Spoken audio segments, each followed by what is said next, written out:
With US President Donald Trump, the goal getting the US and North Korea talking again. This as the Trump administration signals for the first time that it could be flexible on sanctions.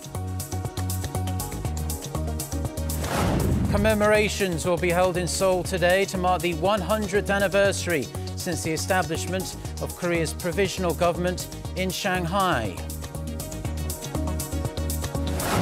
Plus, in a historic feat, a black hole image has been captured for the first time. Experts say it's just the beginning of more great discoveries to come. Our top story this morning, President Moon Jae-in has just arrived in the United States for a summit with US President Donald Trump. North Korea is expected to dominate the majority of their discussions. Shin Se-min reports. Different time, similar circumstances. The expectation is President Moon Jae-in's latest trip to the White House will be similar to his last, when the South Korean leader took the role of mediator, providing fresh momentum for nuclear talks between North Korean leader Kim Kwang and US President Donald Trump. President Moon is back in the U.S. Capitol for another crisis management session with Trump, this time seeking to find a way for North Korea and the U.S. to give and take to achieve their stated goals of making a nuclear-free Korea Peninsula a reality. During his brief stay in Washington, President Moon will also sit down separately with Secretary of State Mike Pompeo, National Security Advisor John Bolton, and Vice President Mike Pence, all of whom, like President Trump, are strong proponents of North Korea's FFVD, meaning the regime's final, fully, and verified denuclearization. For Presidents Moon and Trump, their summit is the fulfillment of a promise made by President Trump shortly after the second North Korea-U.S. summit collapsed in February. Trump's decision to pull the plug on that summit dealt a huge blow to President Moon, who had staked enormous political capital on it being a success. It's also a chance to reaffirm the strength of their alliance despite some mixed messages since the Hanoi summit, and perhaps time to find a middle ground between Trump's all-or-nothing strategy and Kim's small deal approach. It remains to be seen if President Trump will be tempted by Seoul's proposal of North Korea steadily abandoning its nuclear weapons while the U.S. slowly eases sanctions as part of a gradual process towards complete denuclearization. President Moon has said all along that he's on the same page as his American counterpart on the need to reach the end state of denuclearization. It is hoped that President Moon Jae-in's trip to here in Washington will set off a domino effect of rapid fire of summit meetings between the relevant parties. The Moon-Trump summit could become the spark for yet another inter-Korean summit meeting, or perhaps even the third meeting between leader Kim Kwang and President Trump, taking the peninsula a few steps closer to a complete denuclearization deal. Shin Se-min, Arirang News, Washington. Now, America's top diplomat, Mike Pompeo, says he would like to leave a little room in the sanctions regime against North Korea in case Pyongyang makes substantial progress in its denuclearization. Lee Seung-jae with the details. Testifying to the Senate Foreign Relations Committee on Wednesday, U.S. Secretary of State Mike Pompeo was asked whether he agrees that no sanctions should be lifted until North Korea demonstrates a commitment to complete and verifiable denuclearization. Showing some flexibility in the administration's position for the first time, Pompeo said he would like to leave, quote, a little room in sanctions regime against North Korea, especially if the regime makes substantial progress in its denuclearization. The Trump administration has always insisted on keeping sanctions on the North until denuclearization is achieved. However, Pompeo reaffirmed Washington's stance, saying the enforcement regime, the core UN Security Council resolutions, need to remain in place until the verification of denuclearization has been completed. Pompeo faced some criticism over the effectiveness of Washington's sanctions regime from Senator Ed Markey, who noted how North Korea has been able to elude sanctions via illicit ship-to-ship transactions. Pompeo disputed the senator's remarks, saying that times are tougher now in North Korea than they had been during the Obama administration due to the tight sanctions. He admitted ship-to-ship transactions have been on the rise, adding there's still work to do on sanctions enforcement. Lee Seung-jae, Arirang News.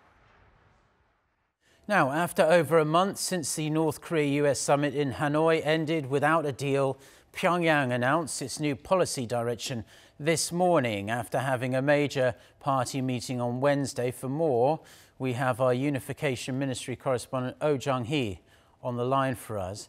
Jung-hee, so what does the North have to say? Hey, Mark. North Korea's ruling Workers' Party of Korea held a full meeting of its Central Committee yesterday, led by the regime's leader, Kim Jong-un. Pyongyang state-run Korean Central News Agency says it has discussed three main areas: the economy, organizational matters, and personal management. And what draws our attention is the first of these. Kim Jong-un shared his analysis of the current international situation and the summit he had with U.S. President Trump. Then he laid out his party's direction that the country will have to increase its spirit of, quote, self-reliance and strengthen its foundation for an independent economy. He specifically said that the regime will have to build an economy that stands on its own power, technology, and resources, and this will have to, quote, strike a blow to those who misjudge that the regime will give in to the sanctions. So here, Kim Jong-un is definitely making his message that he will keep his focus on economic development and won't really veer back to developing nuclear weapons, but at the same time, won't give in to international sanctions, won't accept the U.S. all-or-nothing deal, and that the North will stand on its own in developing its economy. Today, the North Parliament, the Supreme People's Assembly, is holding its first meeting since being newly formed last month, and the body is expected to ratify decisions made Wednesday through the ruling party meeting. Mark. Okay, Jung-hee, thank you very much for that report. Now, the U.S. State Department has introduced a new indicator for its travel advisories, warning Americans of the risks of kidnapping and hostage-taking in 35 countries. These countries, which will now be labelled with a K, include Russia, Turkey, the Philippines and Iran. The move comes a matter of days after an American tourist and her tour guide were rescued after being abducted in Uganda. The State Department also updated travel advisories based on risk indicators like crime, terrorism, natural disasters and other possible risks. North Korea is classified as a country with other dangers.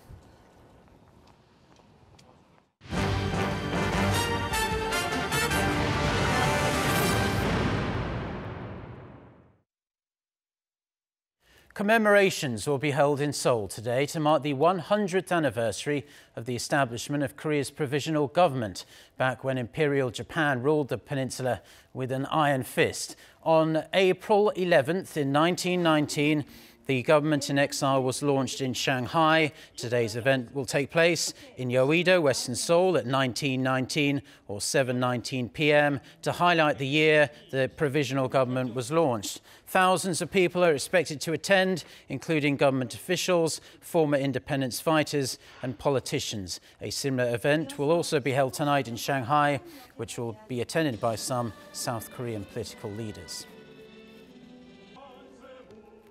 And a U.S. congressional resolution was passed on Wednesday stating the establishment of the Provisional Government of Korea became the foundation of success and prosperity of Korean democracy. Resolution 301, titled Expressing the Importance of the United States Alliance with the Republic of Korea and the Contributions of Korean Americans in the U.S., was passed on the occasion of the 100th anniversary of the founding of the Provisional Government. This marks the first time U.S. Congress has recognized the Provisional Government of Korea as the beginning of its founding. So the establishment of Korea's provisional government happened overseas, but was still a critical turning point in the country's history. Cha Sang-mi takes a look back at how it all unfolded. The democratic ideals that are enshrined in South Korea's constitution date back to the establishment of Korea's provisional government. The Republic of Korea shall be a democratic republic. Article 1 of the Korean Provisional Charter later became the start of Korea's current constitution. So how did Korea come this far as a democratic republic? It all goes back to March 1st of 1919, when following months of protests, Koreans declared their country free and independent from Japan's colonial rule. With the March 1st movement as a catalyst, Korean independence fighters in Shanghai established a provisional government in April the same year. Among the 8 or more provisional Korean governments, both at home and abroad, there were 3 main ones: the National Council of Korea, based in the Russian city of Vladivostok, the Hansung government, based in Seoul, and the government in Shanghai. The provisional governments in Korea and Russia were under close scrutiny from Japan, limiting their activity. That prompted the decision in September 1919 to join the 3 main provisional governments together here in Shanghai. Under the first elected president, Lee Seung-man, an ardent nationalist who tried to gain international support for Korea's independence. Shanghai was an ideal place for the unified provisional government because it was an international city and was out of Japan's reach at the time. In Shanghai, the provisional government engaged in diplomatic activities, published and distributed newspapers to inform the world of Japan's atrocities, and raise funds for the independent movements. After 13 years in Shanghai, the provisional government had to keep moving to different cities within China, passing through Changsha and Guangzhou to evade the constant threat of discovery and Sino-Japanese War. The final destination was Chongqing, where it stayed until 1945. Following the surrender of Japan on August 15, 1945, figures such as Kim Kwang returned home. Kim Kwang was the last president of the provisional government, and he fought against the country's looming division until he was assassinated in 1949. The cabinet may not have continued, but the legacy of the provisional government still remains as part of South Korea's democracy. Cha Sang-mi, Arirang News. Now, in other news, South Korea's Constitutional Court is set to rule on the validity of the current abortion ban today for just the second time in 7 years. While the court ruled the abortion ban constitutional in 2012, many within legal circles predict the decision could be different this time, considering changes in the social awareness of gender equality. The current case was brought to the court in 2017 by activists who say the abortion ban violates women's rights to happiness.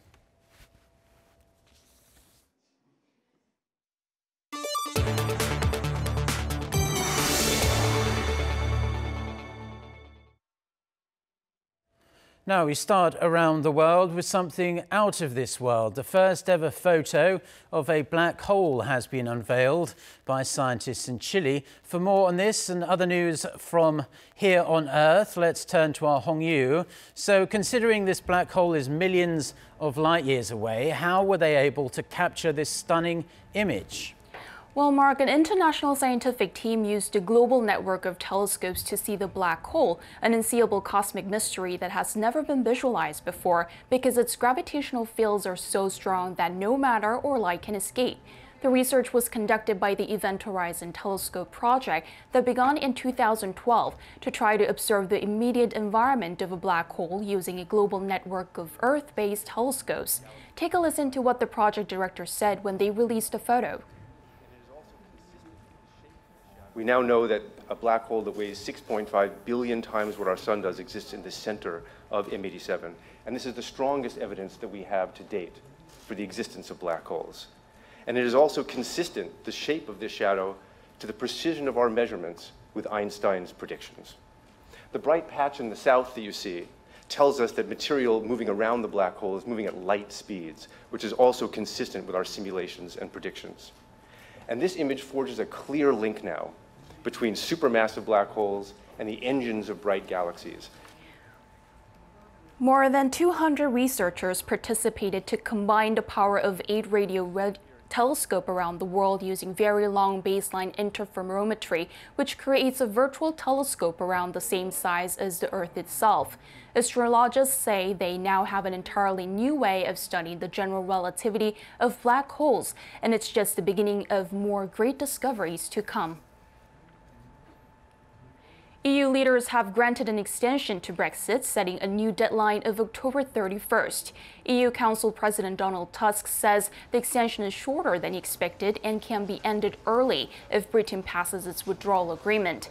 He added that the UK can still consider cancelling Brexit altogether up until the end of this latest extension period.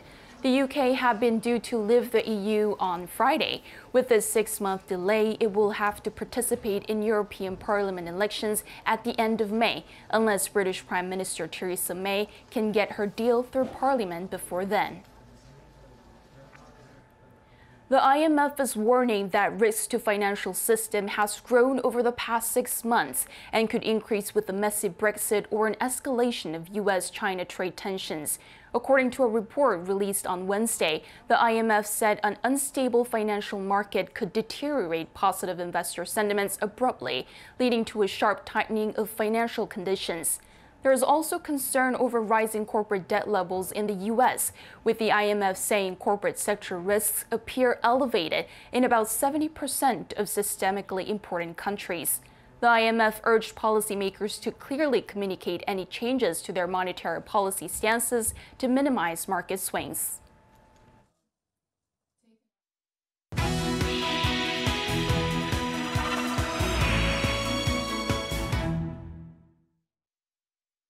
Time now for our Life and Info segment, where we focus on information useful for your everyday life, whether you're in Korea or somewhere else around the world. Today we're going to focus on some culture. And to explain what's popular in South Korea right now, we have our So Bo-bin in the studio. So Bo-bin, what do you have for us today? Hi, Mark. So around this time of the year, there are many creative musicals that are going on around in Seoul, and a lot of people are going to enjoy the songs and to see the performances. Well, it sounds like a great way to enjoy the spring season. What is the most popular musical happening right now? So there is one creative musical that is currently extremely popular, and the musical is called The Days. The Days is about a mystery case that has happened 20 years ago at the Blue House Presidential Security Service. The story revolves around 3 people going back and forth from present to past over the past 20 years. And The Days musical premiered in 2013, and it's still going on right now at the Blue Square Interpark Hall in Seoul.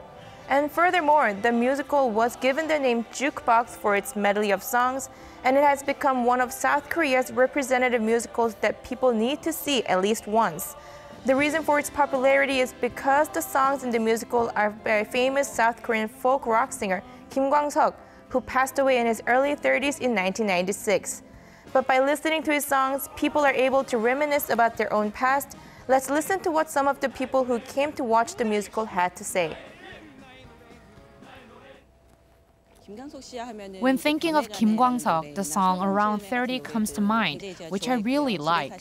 I still have the CD of that song, and it's really touching to hear those songs being performed on the stage. I wanted to see the musical because I love how his songs make me feel. Also, it was such a tragedy when he passed away at such a young age, so I wanted to reminisce about him while listening to his songs again. So Bo-bin, tell us more, especially to our international viewers who might not know too much about him, about Kim Kwang. Why is it that so many Koreans really enjoy his music? Well, Mark, Kim is widely known for his sentimental lyrics that portray sorrow and frustration from a time when Korean society was struggling in its early stages of democracy. And when listening to his songs, it makes people think back on their own life. And some of his biggest hits are Love Has Gone and Around 30, and both of them are in the musical. And who is going to see this musical? Is it mostly younger people or older people? Well, Kim Kwang and his songs are widely popular among people in their 40s and 50s. And younger generations, they might not be so familiar. But while I was there were a variety of age groups, and even foreigners knew him as well. And I got to meet a young couple and a foreigner there. And here's what they said about Kim and his music. My parents are big fans of Kim Kwang, so I listened to many of his songs when I was a kid and ended up becoming a fan myself. So it was natural for me to come to see the musical.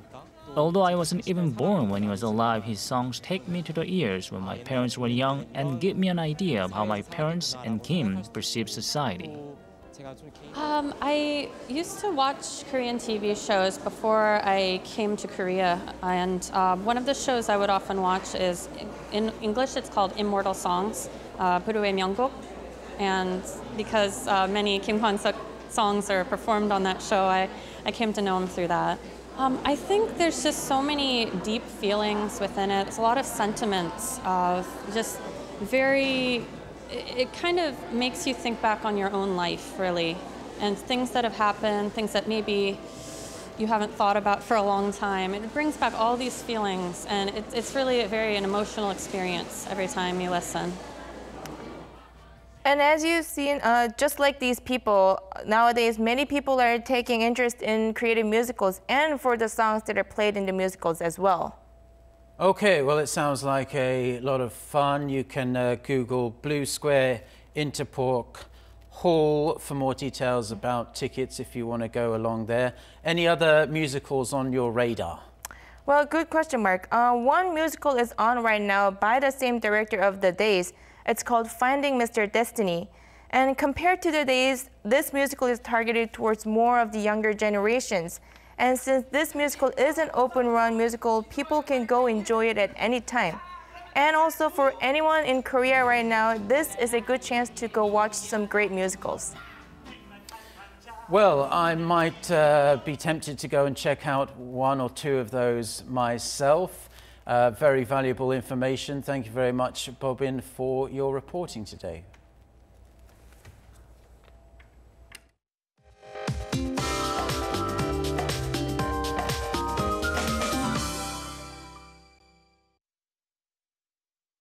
Good morning.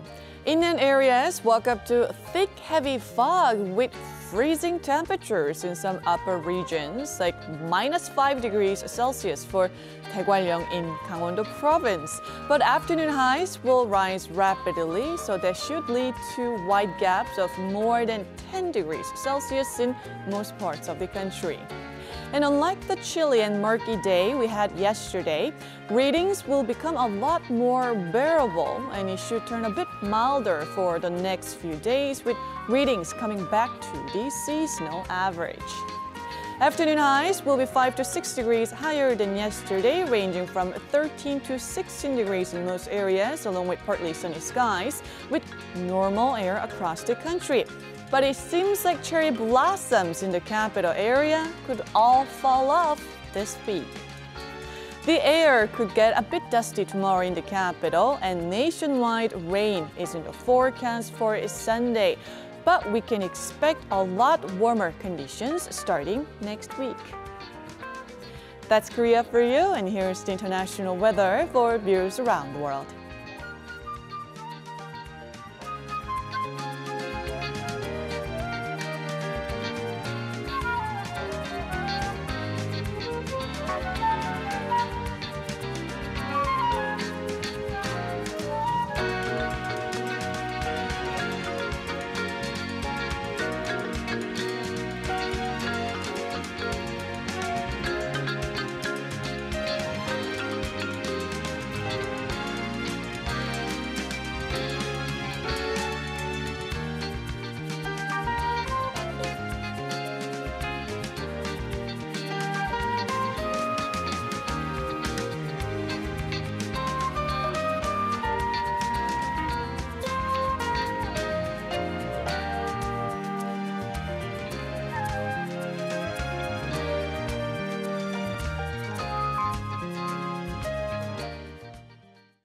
Well, that's all we have for now. Do stay tuned to us here on Arirang TV. And a reminder that our next newscast is coming up at noon, Korea time, with our very own Lee Ji-yoon. So until then, goodbye.